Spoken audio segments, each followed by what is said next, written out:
Welcome back. This is episode number 19. In episode 18, we have dealt with Rule 53, the different sub-rules marked as against certain expressions A, B, C, D, A, B, C, like that.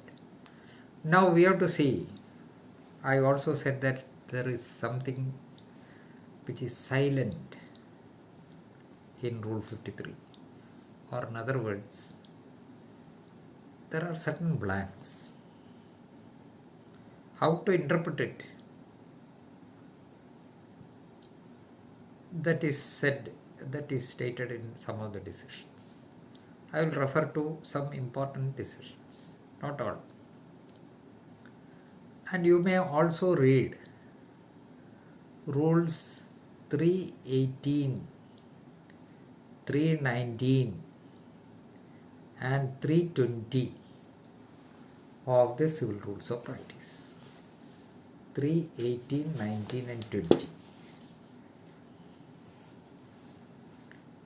318 is the procedure. 319 says that no decree of the nature specified in sub-rule 1 of Rule 53 of Order 21 shall be ordered to be sold in execution of another decree. So, a decree of the nature specified in sub-rule 1, decree for payment of money or an enforcement or in sale in enforcement of a mortgage or charge, it cannot be sold in execution of another decree. Sub-rule 4 says that if the decree is of the nature other than that specified in sub-rule 1, what should be done? We have dealt with it. 320 says, Rule 320 of the Civil Rules of Practice Kerala, the decree is attached by more than one decree holder, how to execute it. And rateable distribution is also mentioned there. Please read. Now we will go to some of the decisions. 1986 KLT, short note 27, case number 47. Shyam Bhatt, SHAM Bhatt versus Krishna Bhatt, by Justice Pareeth Pillai. If possible, you get a decision in full. This is only a short note. What is that case? Since I had conducted that case, I remember.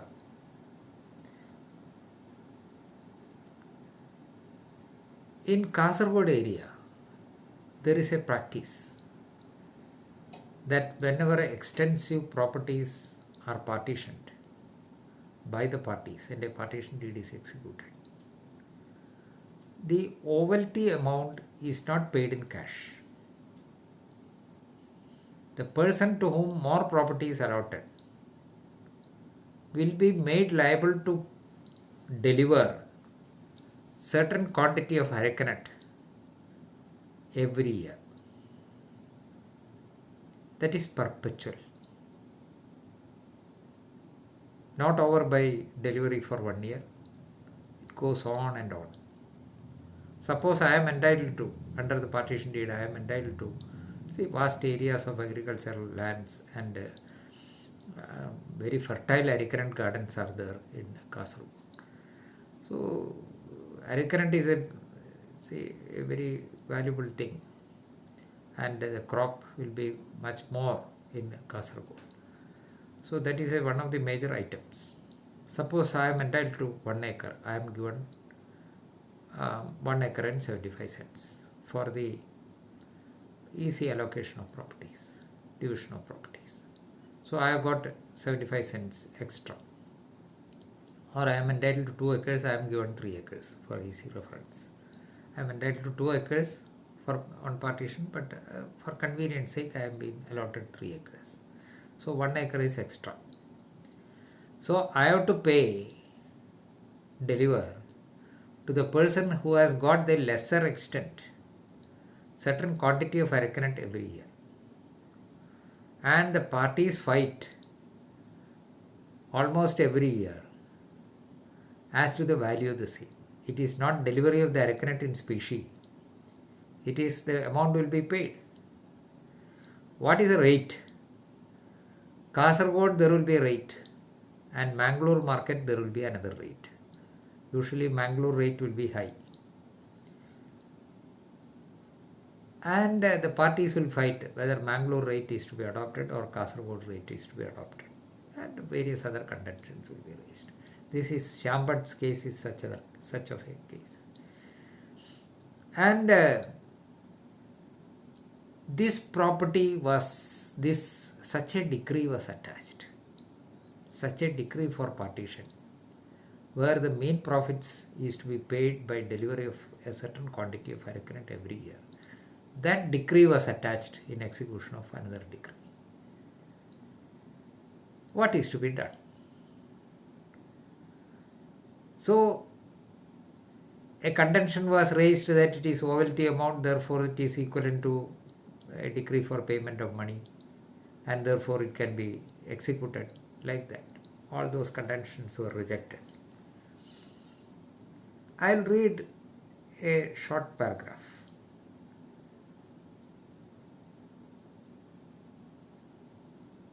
In a case where the property to be attached is a decree other than a decree of the nature referred to in sub-rule 1 of Rule 53, the procedure to be adopted by the attaching decree holder is different from the decree of the category mentioned in sub-rule 1. We have seen. In such cases, the attaching decree holder cannot execute the decree straight away, substituting himself in the place of the original decree holder. So a partition decree is attached. The decree for payment of money is the A. He cannot substitute for B and execute the partition decree. In such cases, the attaching decree holder cannot execute the decree straight away, substituting himself in the place of the original decree holder. When a decree in a partition suit is attached in execution of another decree, such decree not being a money decree, the procedure to be followed is one under Rule 53.4. Merely because the property has been made a charge, the decree for partition would not come under the category of a decree as mentioned in Rule 53.1, where the attaching decree holder has authorized the decree holders of the attached decree to execute that decree. The procedure contemplated under the CPC cannot be overlooked. This is one decision. Shyam Bhatt versus Krishna Bhatt. Then 1955 KLT 502. Gopalan versus Muhammad Abdul Qadir. Gopalan versus Muhammad Abdul Qadir. That was decided by Chief Justice Koshi and Justice Subramanian. Old decision. What was held there is that the attaching decree holder is not an assignee but a representative of the holder of the attached decree. Representative of the holder of the attached decree. So A is only a representative of B. The execution of the attached decree is by the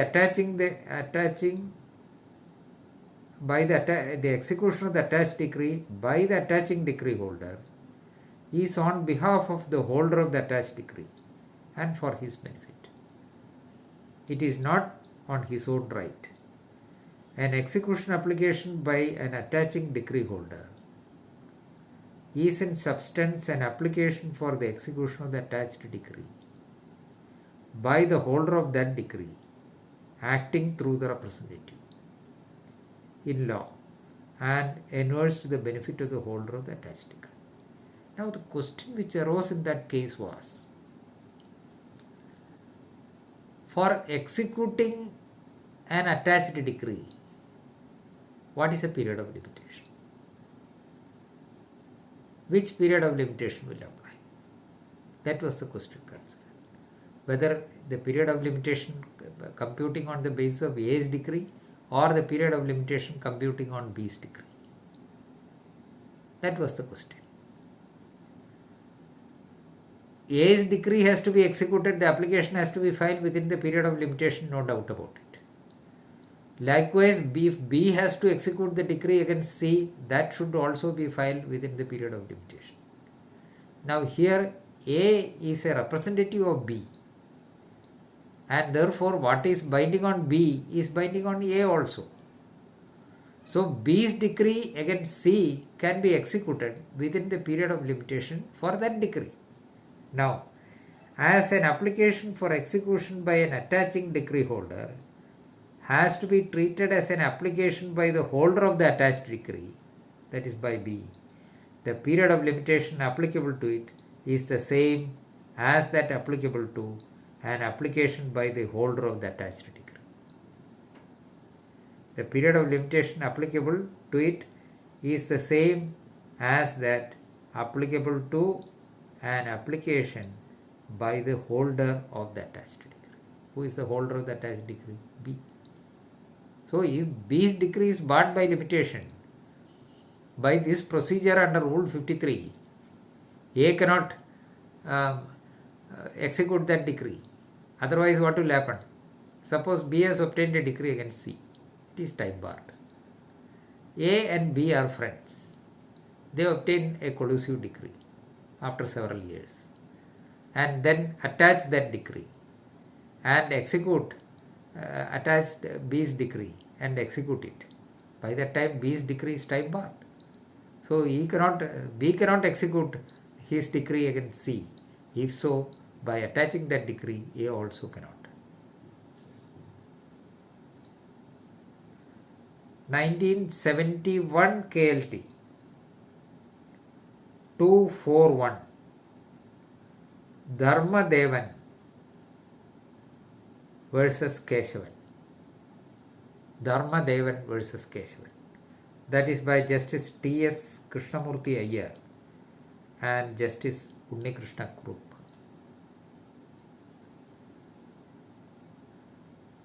The preliminary decree for partition, which has been attached in the present case, is not executable because it is not of the decree of the nature mentioned in Sub-Rule 1. It is not a decree for payment of money.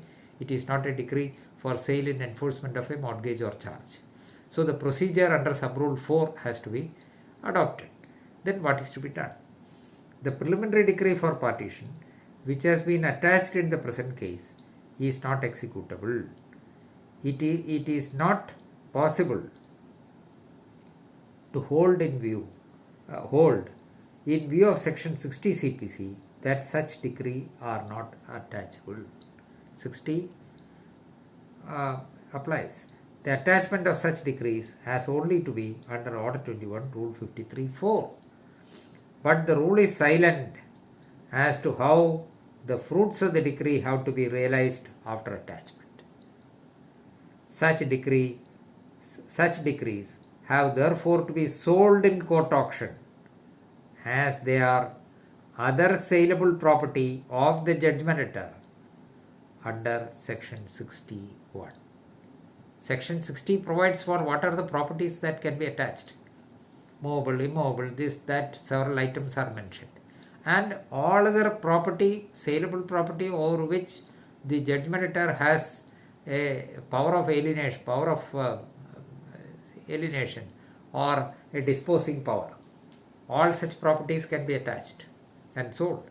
So this is an item which can be attached. A decree for partition is an item which can be attached under section 60 because it is also a property. But it cannot be executed as if it is a decree for payment of money or a decree for sale and enforcement of a charge made mention of in Sub-Rule 1.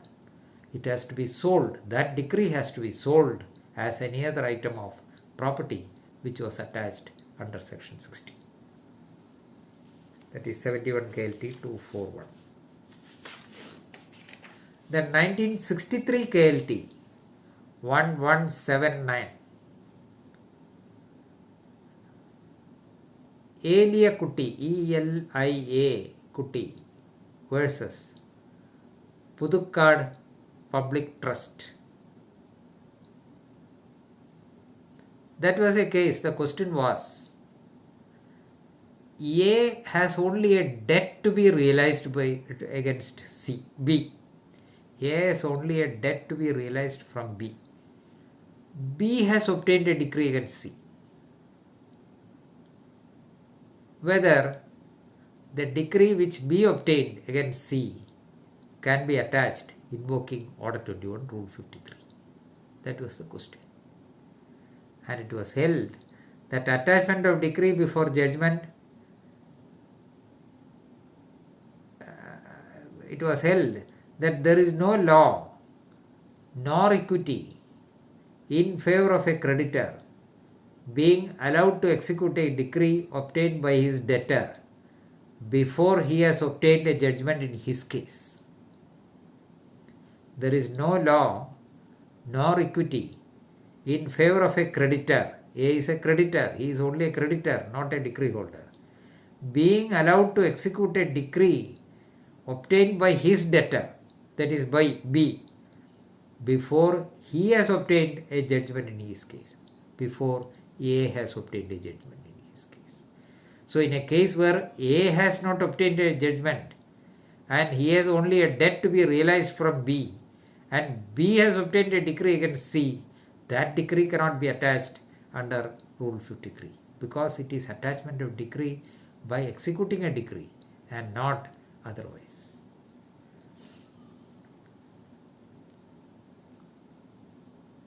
Now, before the 1976 amendment,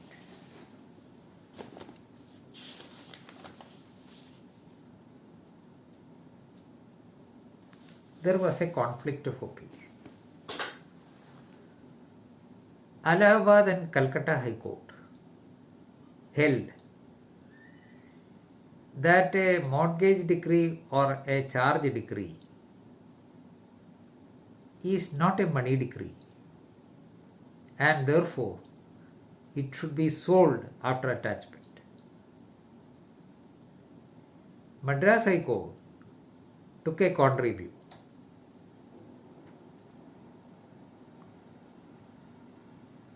But now after the amendment, such decrees also find a place in Sub-Rule 1. So the Madras view is accepted. And strictly speaking, Calcutta view was technically speaking correct, but Madras has taken a view that a mortgage decree or a charge decree can also be treated as a decree for payment of money, and therefore Rule 53 can be invoked. Now an amendment has been made and now the Madras view has been accepted. What about other decrees? A decree relating to immoved property is not itself immoved property. And therefore, such decrees are to be attached under Rule 53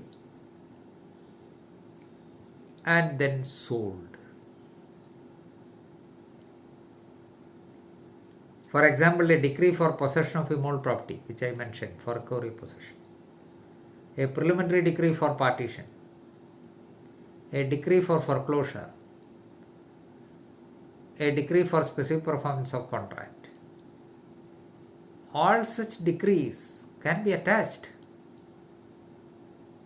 but it cannot be straightaway executed by A. B can execute his decree, but A cannot straightaway execute it. He cannot straightaway execute it. What he has to do? He has to attach B's decree, then have a court auction sale. Apply for a court auction sale. Sell that decree. A can purchase it in court auction, or some other person who offers a higher bid can purchase it, and whoever purchases can execute it. And the purchaser will have to deposit the amount, and out of that amount the decree of A can be satisfied. Because it is a decree for payment of money or for enforcement of mortgage or charge, that it is money content, that money can be realized. So this is the procedure for attachment of decrees. I said earlier that what is the difference between garnishee and attachment, garnishee proceedings and attachment of decree is that in the case of garnishee, A has obtained a decree against B and B has only a debt to be realized from C. Whereas in the case of attachment of decree, A has obtained a decree against B and B has obtained a decree against C. This is the difference. And the various steps which are required to be followed in attaching a decree and proceeding with the execution, these are the methods. Some it is not so clear in Sub Rule 4, and therefore the decisions are uniform to the effect that such decrees are to be attached and then sold. So the methods can be adopted, and I have also noted that such execution petitions are rare. No client says that his debtor has got a decree, because he does not know that a decree can be attached. If he discloses everything to his lawyer, the lawyer can apply it. And therefore it is a duty of the lawyer to ask. Suppose his client has got a money decree and he approaches the lawyer for execution, filing an execution petition. So the lawyer has to spend some time on him. It is not entrusting the clerk to fill up the various columns in the execution petition. And from my experience, I may say that the lawyers never reads the execution petition. All these are prepared by advocate clerks formerly, some years ago. I do not know what is the practice that is being followed now. They know things. But that is not enough. There are certain legal nuances which the advocate clerks may not be knowing, which lawyers know or is expected to know. So whenever an execution petition is to be filed,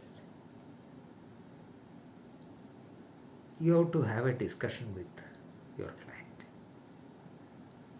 If it is a decree for payment of money, see what is the property that are available, what are the assets of the judgment debtor, whether an application can be filed for arrest and detention of the judgment debtor, whether it is probable or possible for him to contend that he is a person having no means, what property he has got, what is the nature of that property, what is the value of that property. And while dealing with the sale, we will deal with all those finer details. All these necessary details are to be gathered from the client, and then you have to select a method. Otherwise, a routine, say you concentrate on suit, concentrate on big points, legal points, this and that, and then leave it. Once the decree is passed, it is a clerical affair. Many think that it is wrong. It is wrong. I am saying from experience. And at the beginning of my career, I was forced to concentrate more on execution petitions. And therefore I had occasion to. In the High Court also, my senior was very proficient in such matters, and therefore I had occasion to deal with all those things. But what I have seen from experience is that lawyers do not give much attention to execution petitions. See, all these are done as if it is a clerical matter. It is not so. You have to apply your mind, for which all the necessary details are to be collected from the clients. Spend time on it. It is not a loss. This applies to law students also, because they are future lawyers. So spending time is enough, is necessary. Spending time with the client is necessary. It will have two effects. two results. One, the client will have faith in you. Two, you will get several things which otherwise he would not have got. Yes. Now this episode is over. We will meet again with another episode with another provision and execution. Thank you.